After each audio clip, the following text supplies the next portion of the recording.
1er septembre 2020, c'est votre journal du 13h sur Canal 3. Voici les titres. Dernière étape du processus de professionnalisation du sport au Bénin, le ministre des Sports présente aux chefs d'entreprise le modèle des sociétés sportives qui vont assurer la gestion des activités professionnelles des associations. Croisade contre les sachets non biodégradables dans les communes de Tondieta, Materi et Kobli. C'est à travers le projet intégré de gestion et de valorisation des déchets solides ménagers. Objectif, transformer les déchets plastiques en objets utilitaires et commercialisables. Nous sommes en plein dans la période de soudure dans la partie septentrionale du pays. Cette période se caractérise par une insécurité alimentaire due à l'épuisement des produits vivriers chez les paysans et à une flambée des prix de ces mêmes produits sur le marché. Comment les populations de Nati Tengou vivent cette période? Élément de réponse dans ce journal. Bienvenue à toutes et à tous et merci de nous suivre. On commence avec cette rencontre d'échange entre le ministre des Sports et les responsables d'entreprise, une séance de travail qui entre dans le cadre de la mise en œuvre du processus de professionnalisation du sport au Bénin. Occasion pour le ministre de présenter à l'Assemblée le modèle des sociétés sportives qui vont assurer la gestion des activités professionnelles des associations. Retour sur les temps forts de cette cérémonie avec Ali Momoni. Face au président des fédérations et des responsables d'entreprises, Osvaldo Meki présente le modèle des sociétés sportives qui sera bientôt adopté au Bénin. Il s'agit des sociétés anonymes sportives professionnelles à travers lesquelles toute personne morale ou physique peut contribuer à la gestion des clubs dans les différents championnats. Et 30 minutes auraient suffi au ministre des Sports pour expliquer à ses hôtes le contenu du projet. Mais c'est important de préciser que dans le modèle béninois, et j'insiste là-dessus, dans le modèle béninois, notre option est de dire que celui qui investit et qui veut ressortir demain, quand il a porté un projet qui a eu du succès, il est normal que ce soit lui qui soit l'interlocuteur de l'actionnaire qui veut reprendre le club ou s'associer à lui pour continuer à conduire le projet. C'est notre approche. Il y a des pays dits de référence, je le dis très humblement, où vous n'avez pas cette approche, où en fait, tous les investissements sont faits au risque et au péril de celui qui porte l'investissement et la possibilité d'avoir de nouveaux actionnaires dépend exclusivement de la volonté de l'association mère. Nous n'avons pas fait ce choix, nous avons fait le choix d'un business model qui opère vraiment comme une entreprise, comme une SA, où on entre et on sort en discutant avec les actionnaires de la société. Permettre aux clubs d'être professionnels et aux championnats d'être mieux animés, tel est l'objectif du gouvernement. Et cela va aussi de l'amélioration des conditions de vie des athlètes et des encadreurs.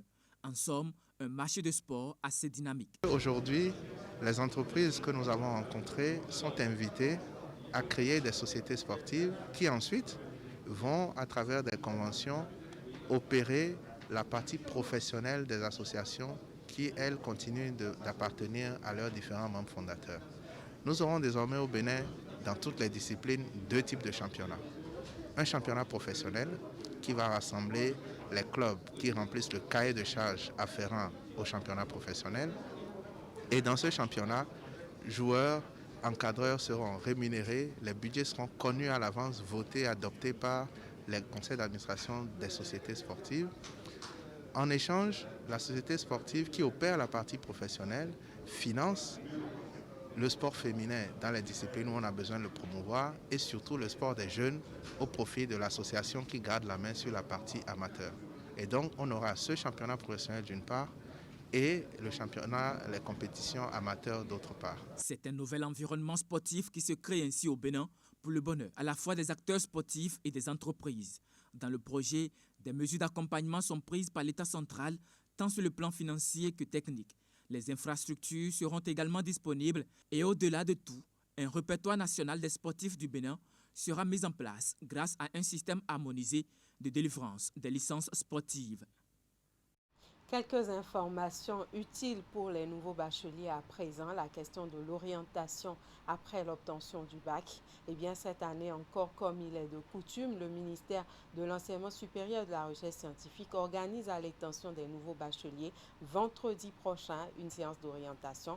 Pour plus de détails, je vous invite à suivre le directeur de la formation et de la qualité de l'enseignement supérieur. Il a été reçu ce matin sur notre émission Actu Matin. Il est interviewé par Wahab Alikbara et Hakim Husseini. Ça va durer pratiquement une semaine. Nous avons d'abord des dépliants, ce que je l'ai dit. Ces dépliants, nous en avons fait suffisamment.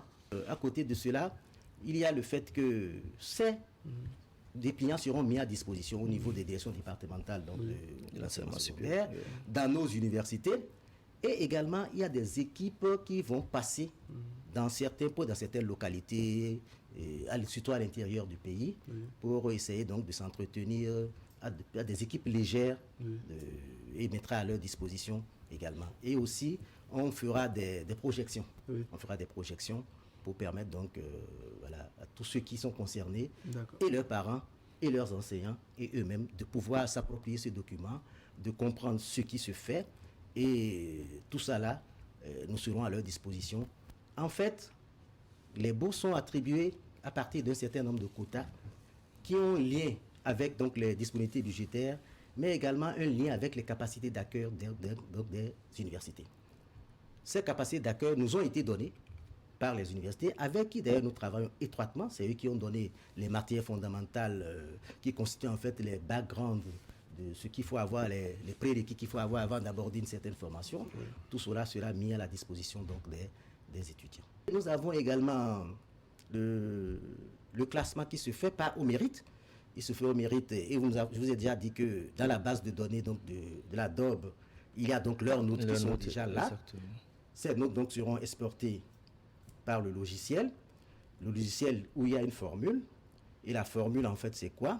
C'est une moyenne qui se calcule à partir des 3 matières fondamentales qui ont été recherchées et indiquées dans les documents.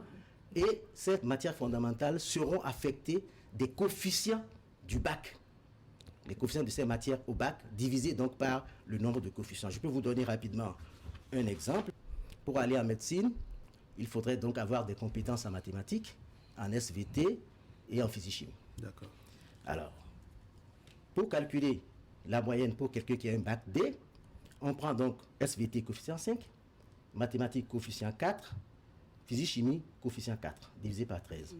Mais si c'est avec un bac C que vous voulez aller en médecine, on vous prendra SVT coefficient 2, mathématiques coefficient 6, physique-chimie coefficient 5, divisé par 13.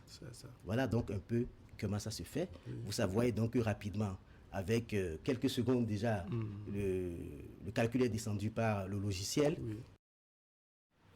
Notez donc que la séance d'orientation est prévue pour vendredi prochain et c'est à l'intention de tous les nouveaux bacheliers. Autre chose maintenant, les communes de Tanguieta, Materi et de Kobli dans le département de l'Atakora déclenchent une croisade contre les déchets non biodégradables. C'est dans le cadre du projet intégré de gestion et de valorisation des déchets solides ménagers. Le projet a reçu l'appui technique et financier de la coopération belge à travers le programme d'appui multisectoriel à la sécurité alimentaire et nutritionnelle dans l'Atakora. Objectif, transformer les déchets plastiques en objets utilitaires et surtout commercialisables. Précision, Abdou Sahabi Idrissou Alassane Arouna.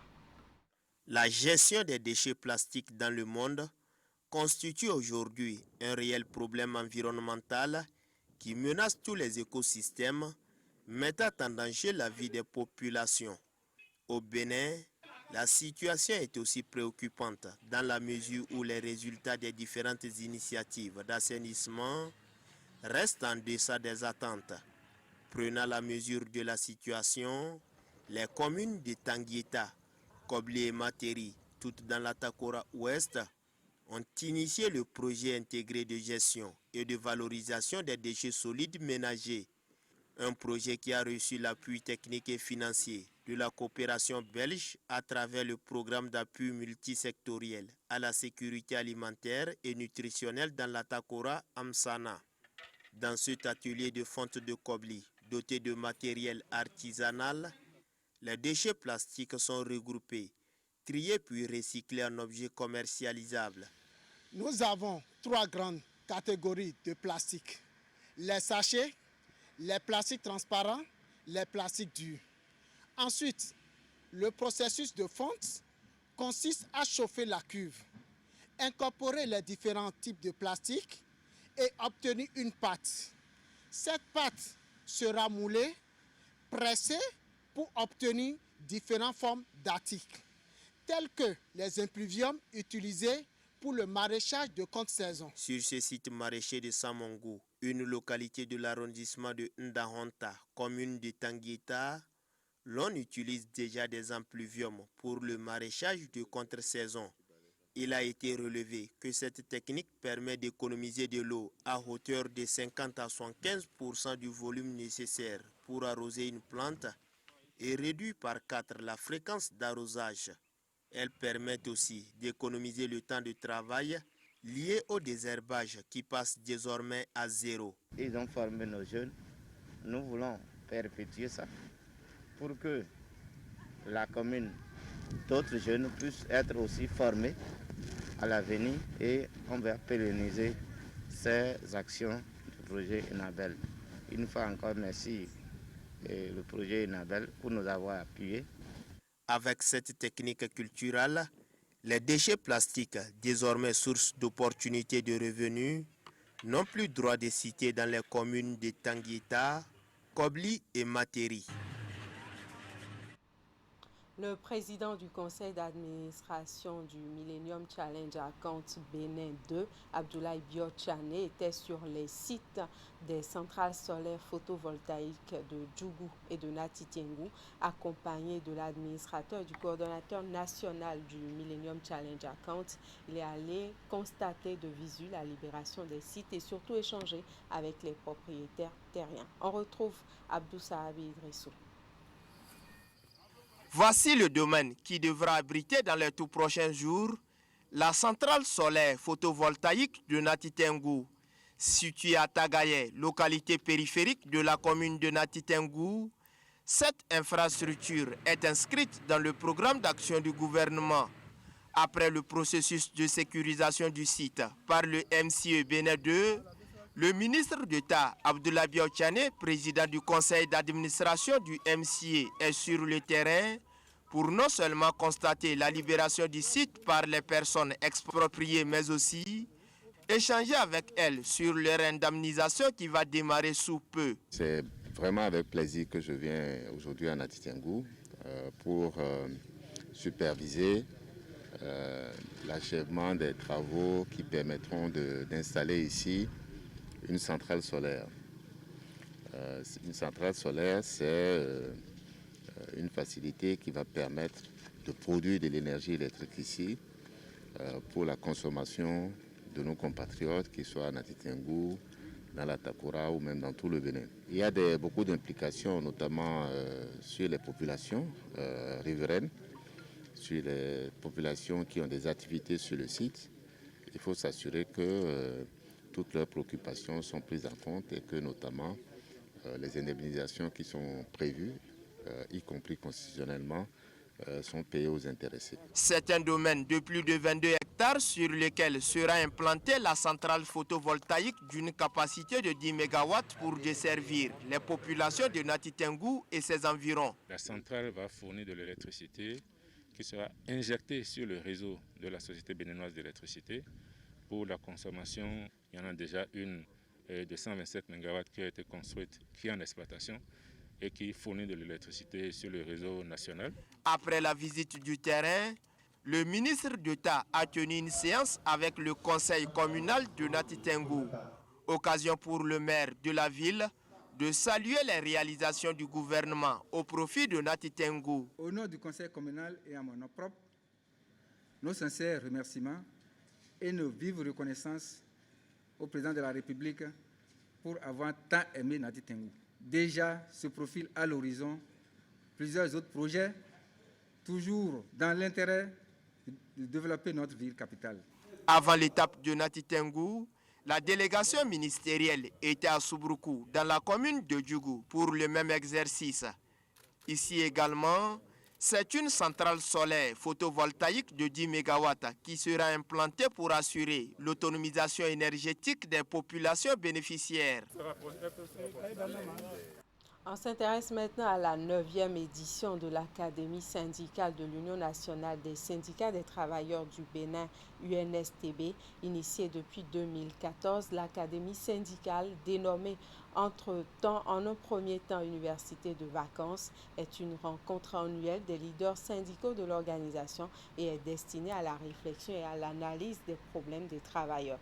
Les échanges pour cette année se sont déroulés à Nati Tengou.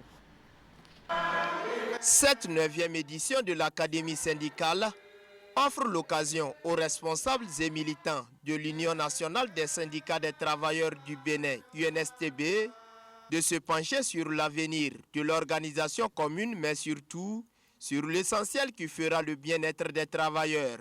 Le rendez-vous de Djougou permettra aux participants venus des 12 départements du pays d'harmoniser leurs réflexions en vue de trouver des solutions aux problèmes que connaissent les membres et les autres travailleurs. L'informalisation croissante de l'économie, la question du chômage et du sous-emploi, le menuisement de la protection sociale des travailleurs sont autant de phénomènes qui mettent à mal l'exercice des droits syndicaux et compromettent l'avenir du syndicalisme. On note une grande fragmentation du mouvement syndical, une proposition à l'utilisation de la grève comme seul moyen de règlement des conflits sociaux. Le changement de paradigme apparaît ici comme la meilleure porte de sortie. Les participants l'ont bien compris et la thématique retenue pour ces assises en dit mieux, notamment quelle stratégie pour un meilleur positionnement de l'UNSTB et de ses affiliés dans le paysage syndical national. Un thème très évocateur. Je voudrais, de façon sincère, que vous essayiez de vous regarder droit dans les yeux pour vous dire certaines vérités, afin que vous puissiez vous repositionner et jouer le rôle d'antan que vous avez toujours joué. Pendant 2 jours, nous aurons donc à nous pencher à la lumière des communications qui nous seront présentées sur les stratégies, la méthodologie, l'organisation à mettre en place pour permettre à notre confédération de tirer son épingle du jeu lors des prochaines élections professionnelles nationales. L'UNSTB balise ainsi le terrain pour occuper une place de choix dans l'arène syndicale. Elle entend jouer donc pleinement sa mission de défense des intérêts moraux de ses membres et les jours à venir s'annoncent déterminants. Attendue donc depuis 2010, la 3e édition des élections professionnelles nationales porte en elle de grands enjeux puisqu'elle constitue le mécanisme de détermination de la représentativité des organisations syndicales. Représentativité dont vous connaissez l'importance. Initiée en 2014, l'Académie syndicale se tient chaque année en période de vacances et ce, de façon rotative. Une autre commune servira donc de cadre aux réflexions au rendez-vous de 2021. Et pour finir maintenant, la période de soudure bat actuellement son plein dans la partie septentrionale du Bénin. Cette période se caractérise par une insécurité alimentaire due à l'épuisement des produits vivriers chez les paysans et une flambée des prix de ces mêmes produits sur le marché. À Nati Tengou, cette année, les populations vivent cette période de soudure avec beaucoup de difficultés. Le constat est signé sur place Alassane Harouna, Abdou Sahabi Idrissou. Nati Tengou, tout comme la plupart des localités du Septentrion, traverse en ce moment une période de soudure. Période de l'année précédant les premières récoltes et où les grains de la récolte précédente sont presque épuisés dans les greniers des paysans. La soudure est très souvent marquée à Nati Tengou par une grande pénurie de certains produits vivriers tels que le maïs, le sorgho, le haricot, le riz et autres. Conséquence, le prix prend de l'ascenseur du fait de la spéculation qui s'installe au niveau des différents points de vente aux grandes dames des consommateurs. Je crois que le maïs ça devient de plus en plus cher. Par exemple, le mil, le sorgho, le haricot, le bonjour. Bon, en tout cas, les céréales sont devenues plus chères. Parce qu'aujourd'hui, on ne les trouve plus comme avant. Bon, ces temps-ci, ces produits vivriers-là, le maïs, les haricots, le vanjou, ont augmenté de prix. Et vraiment, c'est avec difficulté on arrive à s'approvisionner de ces produits-là. Tout à l'heure, je viens de demander le sorgho et on m'a dit c'est à 250. Avant, on prenait ça à 150. Si c'est trop cher, c'est à 200. Maintenant, c'est à 250. Le mil aussi est cher. C'est à 250. Avant, c'est à 150, on prenait ça. Maintenant, c'est à 250. Tout est cher maintenant. Le kilo de maïs vendu à 125 francs juste après les récoltes revient aujourd'hui à 175 francs. Et pour avoir un kilo de sorgho, il faut débourser 250 voire 300 francs CFA alors que cette céréale était vendue à 200 francs le kilogramme il y a quelques mois. Le maïs, le bongo se vend à 5 000, le kilo à 175. Le sorgho, le bongo se vend à 6 500, le kilo à 250. Le mil, c'est plus pur. Parce que le mil, on fait la bouillie, boisson. Le mil, c'est à 300 francs le kilo. Le mil est cher. Avant, on vendait à 150 le kilo. Maintenant, c'est à 300 le kilo. Bongo, maintenant, c'est à 7 000 bongo. Avant, on vendait à 5 000, 4 500. Maintenant, c'est à 7 000. Le sac de 1000, c'était à 15 000. Maintenant, c'est à 25 000 qu'on vend. C'est le temps qui est venu comme ça. Même le sorgho aussi, ça fait 25 000 le sac maintenant. Le petit mil aussi, ça fait 25 000 aussi, le sac. C'est 25 000, 25 000. C'est le maïs qui est à 22 000 ou bien 20 000. Le riz, c'était à 9 000 la bassine auparavant, mais actuellement c'est à 12 000 la bassine. Le kilo, c'était à 350 et maintenant le kilo est à 400. D'autres vendaient même à 325, mais maintenant le kilo est à 400. Dans le rang des revendeuses, on explique cette hausse vertigineuse de prix des vivriers par l'épuisement des stocks chez les producteurs. Là où on achète nos céréales, là, on ne trouve plus. C'est fini actuellement parce que les nouvelles choses veulent sortir. C'est pourquoi actuellement c'est cher. Le maïs est cher cette année-là. Ça fait des années qu'on n'a pas vécu cette année-là. Bukumbe, Tangueta, Kondé, partout là, c'est 20 000. Et tu fais le transport encore pour amener dans la ville. Donc on revend à 20 000 là, malgré nous. On prend le sac de maïs là-bas à 20 000. Maintenant le transport est à 1 500. Et chargement et déchargement, puisqu'il y a des apprentis qui chargent. Donc chargement là c'est 100 francs, déchargement aussi 100 francs. Pousse-pousse aussi 100 francs. Vaillants producteurs de céréales et de légumineuses dans la région, les agriculteurs sont paradoxalement les plus touchés par la soudure, un phénomène devenu cyclique presque tous les ans et qui se caractérise par une dissette des produits vivriers. Obligés de brader leurs produits juste après les récoltes pour non seulement faire face aux charges familiales, mais aussi payer les intrants agricoles et solder leurs différentes dettes, ces paysans se retrouvent à chaque période de soudure avec des greniers presque vides et donc contraints de débourser plus qu'il n'en faut pour acheter les mêmes produits qu'ils avaient bradés. Léon Ncha est cultivateur à Dikonwa, un village périphérique de Nati Tengu. Le temps pour la récolte, pour les maïs là, c'est moi-même qui a fait ça. Et hier, récolté ça, aller vendre ça encore 2000. En août maintenant là, vraiment, si vous regardez dans mon grenier maintenant, tu vas me rire ou bien tu vas pleurer. Ici, du coin, ici, dans notre village, c'est comme ça, on souffre, nous tous on souffre. On a fait du sorgho avec maïs. Mais le sorgho là, j'ai vendu ça pour faire des élèves, pour acheter des fournitures. Et encore, moi aussi, je n'ai pas bonne santé, j'ai allé au Pidal. J'ai vendu pour aller au Pidal. Maintenant, c'est fini. Dans le cougnier. Et les enfants aussi mangent. Hein? C'est ça que c'est fini. Maintenant là, je paye. Je suis maintenant. C'est pour combler ce déficit alimentaire que traversent chaque année les populations en période de soudure que l'ONASA a été initié par le régime défunt. Cette expérience ayant fait faillite avec le temps, certaines ONG de la place ont pris le relais en inculquant aux producteurs le système de warrentage, une technique de stockage et de conservation des produits vivriers qui les éloigne de toute tentative de bradage de leurs produits. Au démarrage de ces projets, on constate que les producteurs bradent leurs produits pour résoudre donc, les besoins. Et à un moment donné, il y a la famine qui s'installe. Et vu ce comportement, on s'est dit il faut les éduquer dans la bonne gestion des récoltes. Ce qui nous a amené à expérimenter le système de warrentage avec eux. Donc ça permet à un groupe de producteurs de mettre en sécurité dans un magasin les récoltes et les éduquer dans la bonne gestion des récoltes.